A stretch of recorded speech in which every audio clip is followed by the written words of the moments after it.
So in our video clip for this week, we talked quite a lot about the frontal lobes, the prefrontal cortex, and some of the challenges that it faces.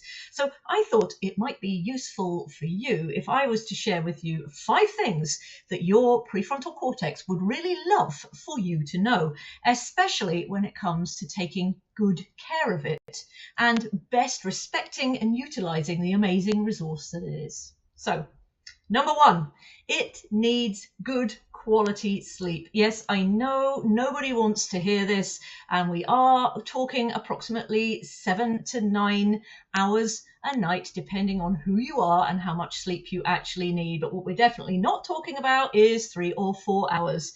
All of the sleep experts out there are aligned around the fact that 7 hours is pretty much the minimum. Now, you may very well be thinking, I don't have time for that.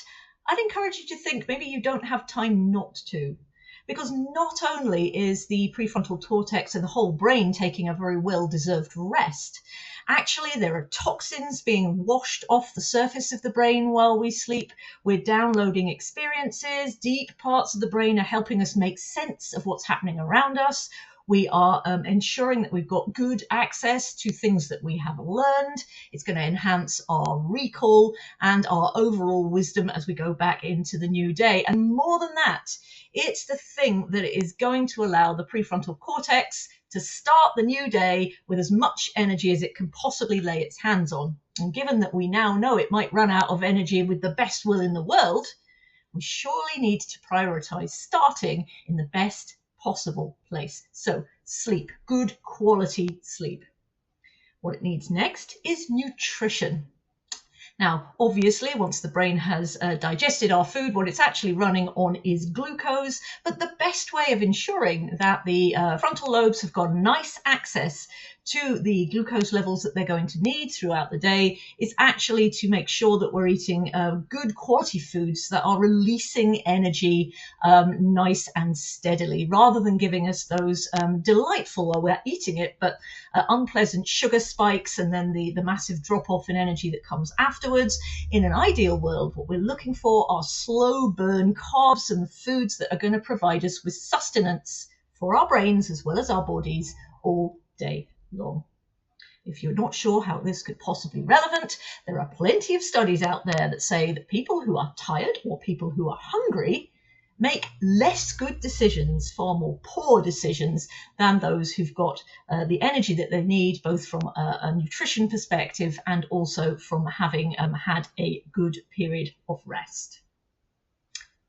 Now, your prefrontal cortex would also love for you to know that every time you ask it to make a choice or prioritize between one thing or another or several things, that is really, really, really hard for it. It's possibly one of the hardest things you can ask it to do, because it requires manipulating large amounts of information and holding them in our focus long enough to make a decision about it.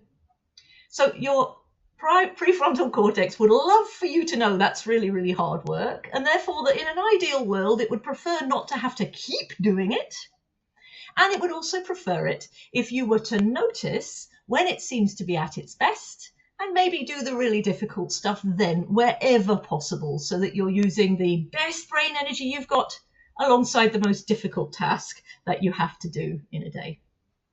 And it would also love you to know off the back of that once you have your priority list or your key thing that you need to focus on for the day, that you take active steps to protect that focus.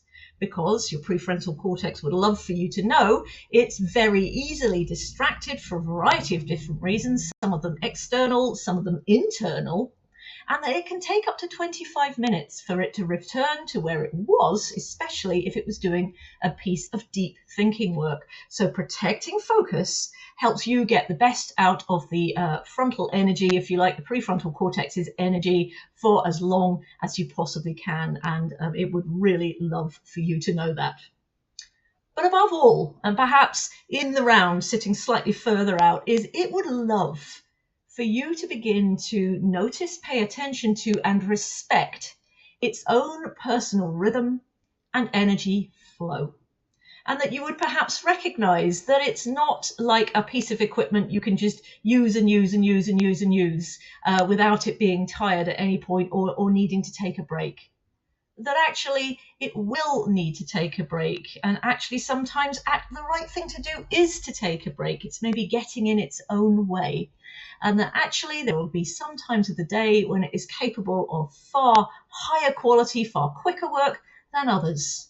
And if we're mindful of that, respectful of that, and know what that looks like for us, then we can begin to arrange our day and the tasks that we need to do in such a way as we are making best use of the available brain energy as and when we move through the day.